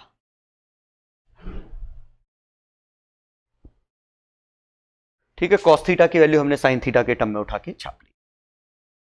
कैलकुलेशन चेक कर लेना, मैं नहीं कर रहा। ठीक है, तो ये आया पहले का आंसर। कॉन्सेप्ट ये था। सेकंड क्वेश्चन में था अपना μ1 μ2 μ3, μ2 μ1 μ3 रे आई थी यहां से, और जस्ट TIR कराना है तो एंगल हमारा ये केस बनेगा। तो ये वाला एंगल हमारा थीटा, तो थीटा देखें तो μ3 sin 90 is equal to μ2 sin theta, और यहां से देखें तो ये थीटा है, तो ये 90 माइनस थीटा है, ये आई है, तो μ1 sin I is equal to ये 90 minus theta, μ2 sin 90 minus theta, ये μ2 cos थीटा लिखा है। इक्वेशन 1 और इक्वेशन 2 को स्क्वायर करके ऐड कर दूं, स्क्वायरिंग करके ऐड करूं तो μ3 square sine square 90, μ1 square sine square I is equal to μ2 square. तो ये आया μ2 square minus μ3 square by μ1 square का whole under root sine I. इसीलिए मैं कह रहा था μ2 बड़ा है μ3 से। तो ये आई की वो वैल्यू आई जिस पे ये होगा। अब ये आई नॉट लिख लूं मैं, sine inverse, let it be I naught. तो आंसर आएगा आई की value less than I naught. क्योंकि इससे छोटा एंगल रखोगे तो रे तिरछी गिरेगी, टीआईआर आसानी से हो जाएगा। तो दरअसल this is maximum angle for which this case happens. We will have to keep angle I less than this particular angle so that the ray that reaches from μ1 to μ2 suffers TIR at lateral surface. और यहां TIR हो गया तो इधर इधर तो TIR होता ही रहेगा। तो this is condition and I should be less than I naught. तो ये लेस देन मोर देन आपको कॉमन सेंस से समझने हैं। हम सॉल्व करेंगे क्रिटिकल केस के लिए, लेस देन मोर देन अलग से अंदाज लगा लेंगे। ठीक है।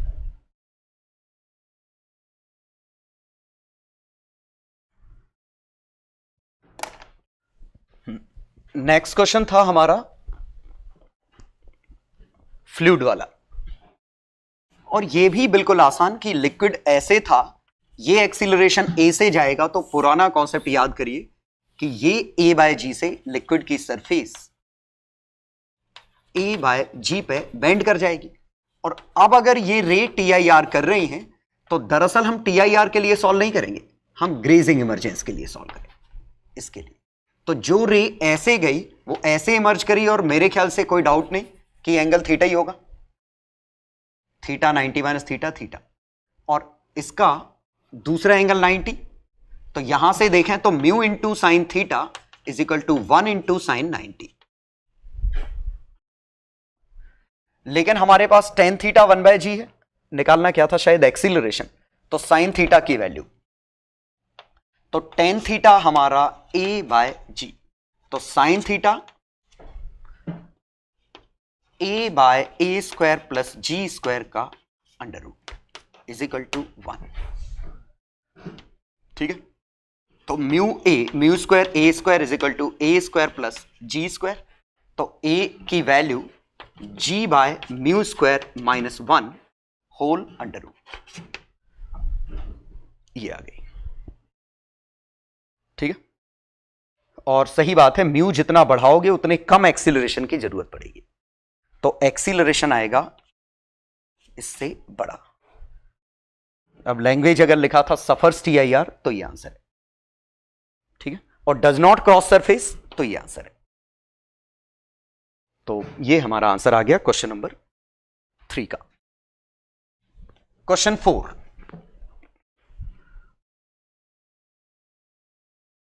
क्वेश्चन 4 में हमारे पास है बिल्कुल टप्पा सा क्वेश्चन है। बस आपको कॉमन सेंस सोचना है कि रे अगर हमारी यहां से आ रही है तो इस हिसाब से देखिए, जहां ब्लॉक करेगा रे ऐसे गिर रही है। ठीक है।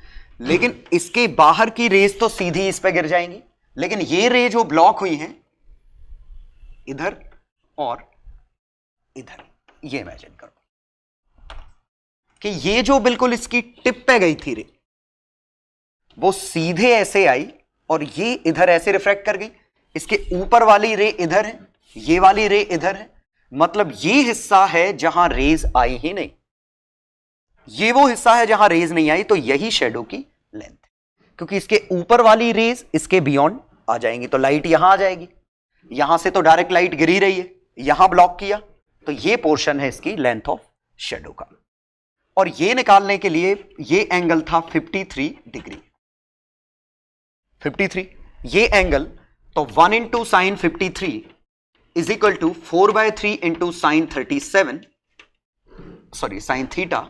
सॉल्व करने पे ये कितना आया 4/5, 4/3 साइन थीटा। तो साइन थीटा आया 3/5। तो बड़ी अच्छी बात है, ये आ गया 37 डिग्री। अब ये लेंथ अगर 2 थी, ये एंगल 53 था, तो ये 2 का tan 53 है, और ये भी लेंथ 2 थी, तो ये 2 का tan 37 है। तो ओवरऑल लेंथ 2 का tan 53 प्लस 10 37, 2 का 4/3 प्लस 3/4, 2 का 25/16, 25/8 मीटर, सॉरी 12 होना चाहिए, 25/6 मीटर, ये आंसर आ गया। एक और लास्ट क्वेश्चन था मछली वाला, और वो भी कॉन्सेप्ट इंटरेस्टिंग है कि इसको पीछे वाली फिश की शेडो दिखाई देगी कि अगर इसकी रेज यहां से गिरी और ये TIR करके इस तक आ जाए, और अगर TIR कर गई तो ये वाला एंगल जस्ट क्रिटिकल एंगल के बराबर होना चाहिए। तो हम सॉल्व किस केस के लिए करेंगे, हमें सॉल्व ये करना है, लेकिन हम सॉल्व करेंगे जब यहां से जो मिड पॉइंट से रे गई वो ऐसे होगी, क्योंकि जस्ट गैप बढ़ाओगे तो तिरछा गिरेगा और रेस तक आ जाएगी। तो दरअसल ये वाला एंगल हमारा क्रिटिकल है, ये डिस्टेंस D/2, ये हाइट h, तो ये क्रिटिकल एंगल, और क्रिटिकल एंगल क्या है, साइन C 1/μ। तो साइन C अगर 1/μ है तो tan C ये है, यहां से tan C की वैल्यू D/2/h, और tan C की वैल्यू 1/μ² - 1 का √ D/2h, तो D should be greater than 2h into μ² sorry by μ² - 1 whole √ तो इसकी रे अगर इस तक भेजनी है तो यहां TIR करना है, तो यहां मिनिमम एंगल कितना रखना है, क्रिटिकल एंगल, और साइन क्रिटिकल एंगल कितना होता है 1/μ, μ1/μ2, तो यह है। तो साइन C की वैल्यू रखी, यहां tan C की वैल्यू D/2h, साइन C की वैल्यू 1/μ, तो tan C की वैल्यू 1/this, और ये छाप दिया, ये आंसर। तो देखिए पूरे ही क्वेश्चन बिल्कुल स्ट्रेट फॉरवर्ड थे, जहां फिजिक्स हमने बहुत ही कम यूज की है, फिजिक्स तो एक ही चीज यूज की है, डेंस से रेयर में जा रहे हैं तो TIR के चांस है, रेयर से डेंस में कुछ नहीं है, और स्नेल्स लॉ लगेगा, TIR हो गया तो रिफ्लेक्शन लगेगा। लेकिन TIR के लिए हम सॉल्व क्या कर रहे हैं, grazing emergence. Meaning of mu, last छोटा सा कॉन्सेप्ट कि रिफ्रैक्टिव इंडेक्स की मीनिंग क्या है। तो रिफ्रैक्टिव इंडेक्स की मीनिंग है speed of light in air, बेहतर है मैं वैक्यूम लिखूं, और speed of light in medium. तो मीडियम में स्पीड ऑफ लाइट कम हो जाती है, तो स्पीड ऑफ लाइट अगर निकालें मीडियम में तो आंसर आएगा C/μ। ठीक है, तो जैसे किसी का म्यू 1.5 है, इसका मतलब यहां C की वैल्यू 3 × 10⁸ वैक्यूम बाय 1.5 मीटर पर सेकेंड, ये C की वैल्यू है। ठीक,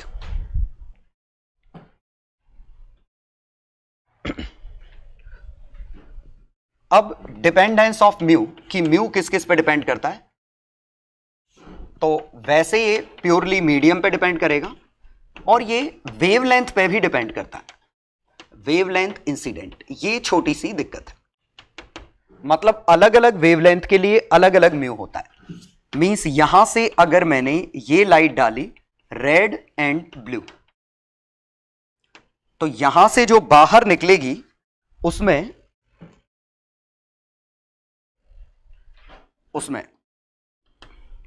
रेड लाइट ये होगी और ब्लू लाइट ये होगी। तो इससे ये समझ में आ रहा है कि mu blue is more than mu red. तो दरअसल mu increases if wavelength decreases, इसीलिए म्यू वॉयलेट, म्यू रेड, विवग्योर से म्यू ब्लू, येलो, रेड, ये पैटर्न। और यही वजह है कि स्लैब में जब लाइट जाती है व्हाइट लाइट, तो अगर हमने ये व्हाइट लाइट भेजी ये अलग अलग कलर में टूट जाती है, क्योंकि अलग अलग कलर के लिए म्यू अलग अलग होता है। ठीक है, क्यों ये बाद में बात करेंगे, बस इतना याद रखो कि अलग अलग कलर के लिए अलग अलग वेवलेंथ के लिए म्यू अलग अलग है। तो वेवलेंथ अगर आप घटाओगे तो म्यू बढ़ेगा, तो वॉयलेट का म्यू सबसे ज्यादा, विवग्योर में रेड का म्यू सबसे कम। तो डिपेंडेंस ऑफ म्यू मीडियम की प्रॉपर्टी तो है ही, लाइट की भी है, लेकिन हाँ बहुत बड़ा अंतर नहीं होता। ऐसा कुछ होगा जैसे 1.51 है तो इसका 1.55 ऐसा, ठीक, क्योंकि बहुत अंतर आता तो ये कलर में जो फैलाव है वो अच्छा खासा हमेशा दिखता, लेकिन हमें ये डिस्पर्शन, इसी को डिस्पर्शन कहते हैं, कलर में स्प्लिट होना, लेकिन हमें ये डिस्पर्शन उतना नहीं दिखता प्रैक्टिकली, क्योंकि ये म्यू में अंतर उतना ज्यादा होता नहीं है। ये हम वैसे आगे बात करेंगे लास्ट डीसीटी में डिस्पर्शन के बारे में, ठीक है। फिलहाल याद रखिए तो अच्छा है, ये हम फिर से लास्ट डीसीटी में बात करेंगे। और डिपेंडेंस ऑफ म्यू मीडियम और इस पर डिपेंड कर रहा है। कुछ प्रैक्टिकल मीडियम का, जैसे म्यू एयर का काफी क्लोज टू 1 होता है, जैसे 1.001 ऐसा। म्यू वाटर का 4/3 1.33, म्यू ग्लास का 1.5, डायमंड का म्यू 2.4 के आसपास। याद नहीं रखने, बस ये है कि इस ऑर्डर के म्यू होते हैं, ठीक। एक छोटा सा पॉइंट और इसमें है, म्यू रिलेटिव। कई बार रिलेटिव रिफ्रैक्टिव इंडेक्स दी होगी, रिलेटिव रिफ्रैक्टिव इंडेक्स, तो mu A with respect to B,